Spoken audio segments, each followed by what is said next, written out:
ایام معدودات، گنتی کے چند دن ہے یہ رمضان کا مہینہ.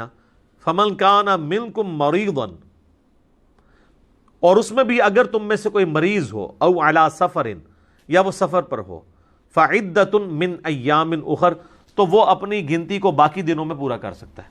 مسافر اور مریض وہ روزہ چھوڑ سکتا ہے، چاہے وہ جو مرضی حالت ہو. یعنی یہ نہیں کوئی کہہ سکتا کہ جی سفر بڑا آسان ہے، نہیں، سفر میں رکھنے کی اجازت ہے. بخاری مسلم میں حدیث ہے، نبی علیہ السلام نے اسے ڈسکریج کیا ہے، لیکن جب صحابہ نے پوچھا یا رسول اللہ ہم رکھ لیں، تو فرمایا ہو جائے گا روزہ، لیکن پریفریبل نہیں ہے کہ رکھا جائے، دوسرے دنوں میں گنتی پوری کر دی جائے. اور مریض ہی میں سنن ابی داؤد، ترمذی، ابن ماجہ میں حدیث آتی ہے کہ نبی علیہ السلام نے مریض کو اور پریگننٹ عورت کو اور دودھ پلانے والی عورت کو بھی روزے مؤخر کرنے کی اجازت دی ہے. لیکن اگر کوئی ایسا مریض ہے جس کی اب صحت مند ہونے کی امید نہیں ہے، یا مرض کی وجہ سے روزے اتنے زیادہ ہو چکے ہیں کہ ان کی قضا دینا مشکل ہے، تو پھر فدیہ دے دے. اسی میں وہ عورت بھی شامل ہے کہ جس نے کافی زیادہ، اب ظاہر ہے ایک عورت پریگننٹ تھی، پھر اس کے بعد 2 سال دودھ پلاتی رہی، اور پھر اس طرح اس کا سلسلہ 8-9 سال گزر گئے، تو اس پہ تردد ہے، تو وہ صرف فدیہ دے لے. اس میں سیدنا ابو ہریرہ کا قول ہے سنن کبریٰ البیہقی میں کہ آپ نے جو یہ روزوں کی قضا دینی ہے، یہ اگلے رمضان سے پہلے پہلے دینی ہے. اگر اگلا رمضان آ گیا تو پھر اب آپ فدیہ بھی دیں گے اور ایک روزے کی بدلے ایک روزے کی قضا بھی کریں گے. اگر یعنی وہ رمضان سے اگلا رمضان آ گیا، پھر ظاہر ہے اس رمضان کے بعد آپ قضا دیں گے نا. تو یہ اس میں احکام و مسائل ہیں. باقی مسئلہ 53A B C D E آپ دیکھ سکتے ہیں، میں نے ڈیٹیل کے ساتھ بتایا ہے. وَعَلَى الَّذِينَ يُطِيقُونَهُ فِدْيَةٌ طَعَامُ مِسْكِين، اور وہ لوگ جو بڑی مشکل سے ہی ادا کر سکتے ہیں روزہ، بڑی مشکل سے وہ طاقت رکھتے ہیں، تو وہ فدیہ دے دیں مساکین کو. فَمَن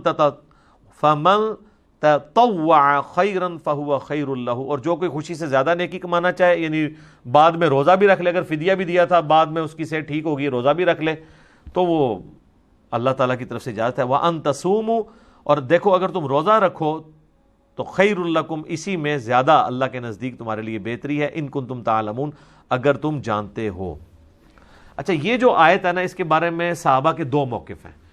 صحیح بخاری میں دونوں موقف امام بخاری نے نقل کیے ہیں. ایک صحابہ کا گروہ یہ کہتا ہے یہ آیت منسوخ ہے، پہلے یہ اجازت تھی کہ ایک صحت مند بندہ بھی روزے کے بدلے فدیہ دے سکتا تھا، چاہے روزہ رکھ لے چاہے فدیہ. جبکہ عبداللہ بن عباس رضی اللہ تعالیٰ عنہ کہتے ہیں یہ آیت منسوخ نہیں ہے، بلکہ یہ آیت آج بھی باقی ہے ایسے لوگوں کے لیے جو ایسے مریض ہیں جو بڑی مشکل سے روزے پر قادر ہوتے ہیں کہ وہ فدیہ دے لیں. صحت مند بندے کے لیے اپلائی نہیں ہوتی، اس کے اعتبار سے تو منسوخ تصور کی جائے گی، لیکن یہ آج بھی اس کا حکم باقی ہے. پھر امام بخاری باقاعدہ لے کے ہیں کہ انس ابن مالک، آپ کو پتا ہے 110 سال کی عمر میں فوت ہوئے ہیں جی. 8 سال کی عمر میں حضور کے پاس آئے ہیں اور 10 سال آپ کو وضو کرواتے رہے ہیں. ان کی عمر 18 سال تھی تو نبی علیہ السلام دنیا سے چلے گئے.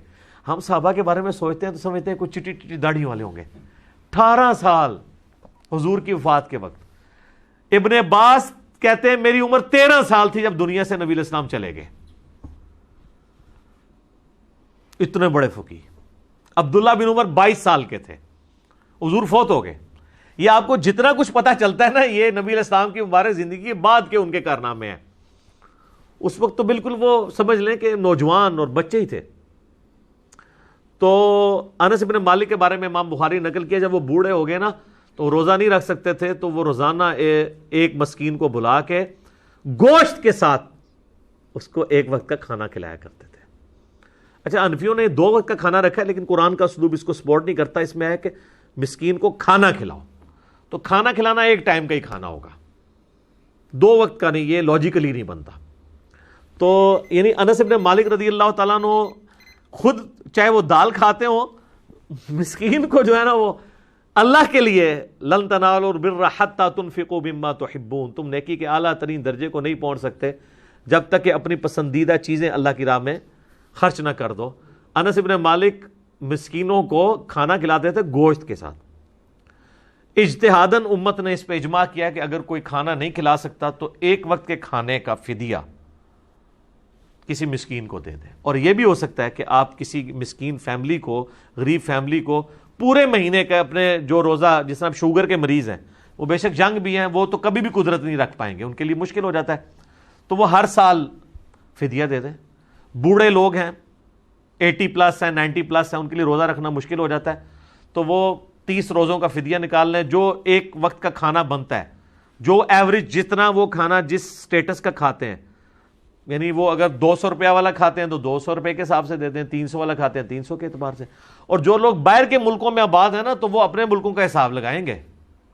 یہ نہیں ہے کہ وہ خود امریکہ اور یورپ میں کھا رہے ہیں اور جب فدیے کی باری آئے تو پاکستان میں پاکستانی حساب سے فدیہ دے رہے ہیں, ان کا فدیہ نہیں ادا ہوگا, کیونکہ یہ ساری چیزیں بالمعروف ہوتی ہیں, جہاں پہ آپ رہ رہے ہوتے ہیں اس کے اعتبار سے یہ کنسیڈر کی جاتی ہیں چیزیں. تو وہ فدیہ آپ دے سکتے ہیں, اور اگر کوئی روزہ رکھ سکتا ہے تو پھر وہ روزہ رکھے گا, پھر اس کا فدیہ ایکسیپٹیبل نہیں ہوگا, لیکن یہ ہر شخص نے خود ڈیسائیڈ کرنا ہے. باقی اس میں کئی ایک احکام و مسائل ہیں جو آج ٹائم اب باقی نہیں رہا, ورنہ میں اس کو ڈسکس کرتا. بقیہ کی انشاءاللہ آیات ہم اگلے درس میں کریں گے, اور اگلا درس ہمارا انشاءاللہ رمضان المبارک 1441 ہجری ہی میں آ رہا ہوگا,